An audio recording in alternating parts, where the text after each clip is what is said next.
DIG Ramachandra ಅವರು ಠಾಣೆಗೆ ಹೋದಂತಹ ಮಹಿಳೆಯರ ಜೊತೆಗೆ ಅನುಚಿತವಾಗಿ ವರ್ತನೆ ಮಾಡಿದ್ದಾರೆ. ಎಲ್ಲ ವಿಡಿಯೋಗಳೆಲ್ಲ ಈಗ ನಾವು ಅದ್ರ ಬಗ್ಗೆ ವಿಚಾರಣೆ ಮಾಡಿಸ್ತೀವಿ. ನನಗೆ ಬೆಳಿಗ್ಗೆ ಗೊತ್ತಾಯ್ತು, ಆಮೇಲೆ ಅವ್ರ ಮೇಲೆ ಶಿಸ್ತಿನ ಕ್ರಮ ತಗೋತೀವಿ, ಶಿಸ್ತು ಕ್ರಮ ಜರುಗಿಸ್ತೀವಿ. ಎಷ್ಟೇ ಎತ್ತರದ ಅಧಿಕಾರಿ ಆದರೂ ಕೂಡ ಕಾನೂನಿಗಿಂತ ಯಾರು ದೊಡ್ಡವರಲ್ಲ. ಅವ್ರ ಮೇಲೆ ಶಿಸ್ತಿನ ಕ್ರಮ ತಗೊಳ್ತಕ್ಕಂಥ ಕೆಲಸವನ್ನು ಮಾಡ್ತೀವಿ. ಅದನ್ನ ವಿಚಾರಣೆ ಮಾಡಿ ಆಮೇಲೆ ಕ್ರಮ ತಗೋತೀವಿ.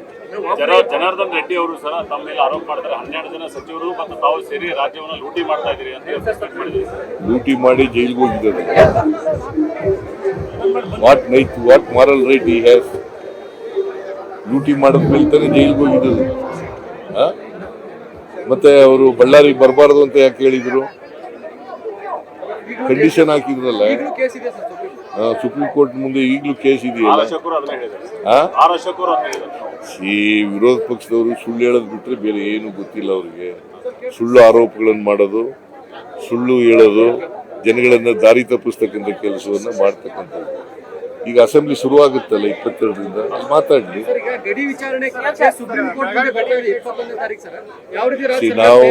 ನಾವು ಒಳ್ಳೆ ಲಾಯರ್ ಇಟ್ಕೊಂಡು, because there is no case. ಮಹಾರಾಷ್ಟ್ರದವರು ಕೇಸ್ ಹಾಕಿದಕ್ಕೆ ಅವ್ರಿಗೆ ಯಾವುದೇ ಇದಿಲ್ಲ. ಜುರಿಸ್ಟಿಕ್ಷನ್ ಮೇಲೆ ನಮ್ಮ ಅಬ್ಜೆಕ್ಷನ್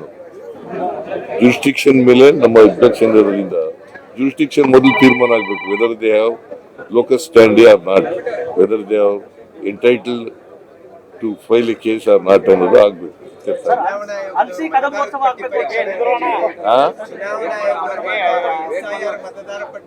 ಪರಿಷ್ಕರಣೆಯಲ್ಲಿ ಕರ್ನಾಟಕದಲ್ಲಿ 3 ಕೋಟಿ ಜನರ ಹೆಸರು ಮ್ಯಾಪ್ ಆಗಿಲ್ಲ ಅಂತ ಕೊಟ್ಟರು. ಈಗ ಅದರಲ್ಲಿ ಒಂದು 10% ಮಿಸ್ ಆದ್ರೂ 30 ಲಕ್ಷ ವೋಟರ್ಸ್ ಮಿಸ್ ಆಗ್ತಾರೆ. ಇಲ್ಲ, ಅದಕ್ಕೆ ಕಾಂಗ್ರೆಸ್ನಿಂದ ನಾವು ಎಲ್ರಿಗೂ ಕೂಡ ಎಚ್ಚರಿಕೆಯನ್ನು ಕೊಟ್ಟಿದ್ದೀವಿ. ಎಲ್ಲ BLAಗಳಿಗೆ ಎಲ್ಲ ಹೇಳಿದ್ದೀವಿ. ನಾವು ಎಚ್ಚರಿಕೆಯಿಂದ ಇರಬೇಕು ಅಂತಕ್ಕಂಥ ಮಾತುಗಳನ್ನು ಹೇಳಿದ್ದೀವಿ. ಈಗ SIR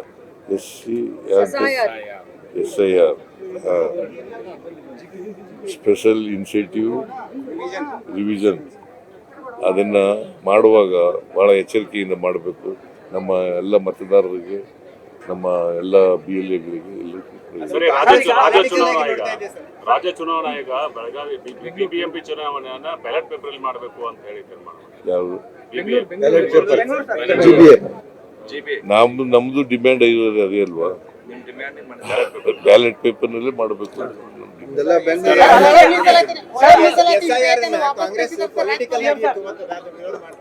ಪೊಲಿಟಿಕಲ್ ಆಗಿ ವಿರೋಧ ಮಾಡಲ್ಲ.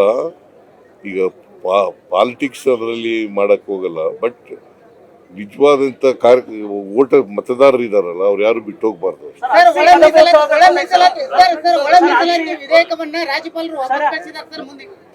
ಈಗ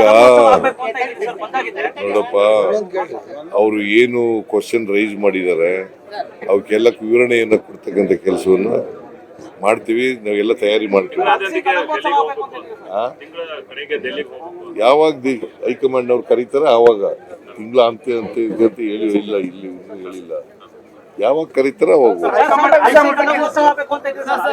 ನಿರ್ಭೀತ, ನಿಷ್ಪಕ್ಷಪಾತ, ವಿಶ್ವಾಸಾರ್ಹ ಸುದ್ದಿಗಳಿಗೆ ಮತ್ತೊಂದು ಹೆಸರಾಗಿರುವಂತ ನ್ಯೂಸ್ 18 ಕನ್ನಡ ಈಗ ಆಪ್ನಲ್ಲೂ ಲಭ್ಯವಿದೆ.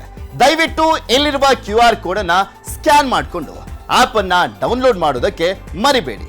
ನಿಮ್ಮ ಬೆಂಬಲ ಹೀಗೆ ಸದಾ ನಮ್ಮೊಂದಿಗಿರಲಿ. ಧನ್ಯವಾದ.